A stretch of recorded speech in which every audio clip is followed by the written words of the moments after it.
Recent గా గుణశేఖర్ గారు ఒక యూరోపియన్ మూవీ అయితే రిలీజ్ అయితే చేశారు. రిలీజ్ అయిన 1 month కి ఓటీటీలోకి వచ్చేసింది.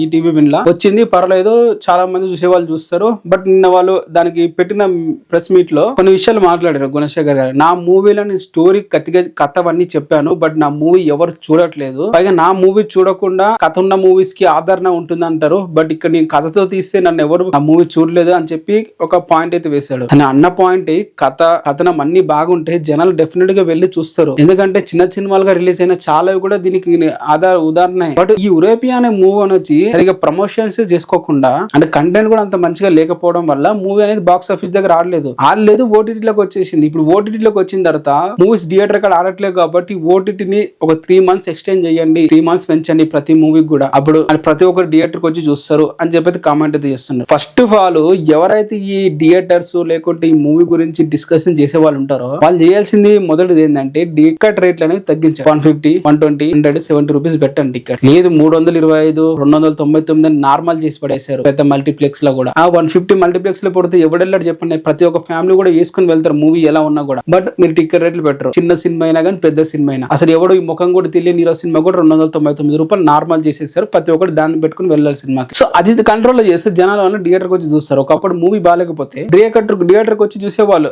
ఎలా ఉంది చూద్దాం పదరా అని. ఎందుకంటే టికెట్ రేట్లు తక్కువ ఉండడం వల్ల. అండ్ అప్పుడు కూడా ఎంటర్టైన్మెంట్ అనేది ఒకటే ఉండేది జనాలకి కూడా. ఏంటి ఇప్పుడు మనం చూస్తున్నాం కదా, ఫిలిమ్స్ ఒకటి ఎంటర్టైన్మెంట్. ఇప్పుడు అలా కాదు కదా, చేతిలో యూట్యూబ్ ఉంది. నీకు నచ్చిన టాపిక్ మీద నచ్చిన ఎంటర్టైన్మెంట్ గా చూసుకోవచ్చు. వీడియోలు నిన్ను ఫుల్ గా ఎంటర్టైన్ చేస్తుంది. 3 hours కోసం నువ్వు థియేటర్ కి వెళ్ళి అక్కడ డబ్బులు వదిలించుకోవడం ఎందుకు? అదేదో వేసుకున్న డేటాతోనే 1 month ఈజీగా మూవీస్ డౌన్లోడ్ చేసుకోవచ్చు. అండ్ నీకు కావాల్సిన ఎంటర్టైన్మెంట్ యూట్యూబ్ లో దొరుకుతుంది. అండ్ సోషల్ మీడియాలో కావాల్సిన ఫన్ ఉంటది. ఫ్యాన్ వర్క్ చేసుకోవడానికి సోషల్ మీడియాలో అన్ని హ్యాండిల్ ఉన్నాయి. ఇన్నుండగా మూవీ చూడడానికి రావాలంటే ఏదో ఒక ఎక్స్టర్నల్ ఫ్యాక్టర్ ఉండాలి, లేకపోతే ఎవరు కూడా రారు. గుణశేఖర్ గారు ఈ వీడియో చూస్తున్నట్లయితే ఈ పాయింట్స్ అనేది మీ మూవీకి అనుసరిస్తే నెక్స్ట్ వచ్చే మూవీకి మంచి రిజల్ట్ అయితే చూడొచ్చు.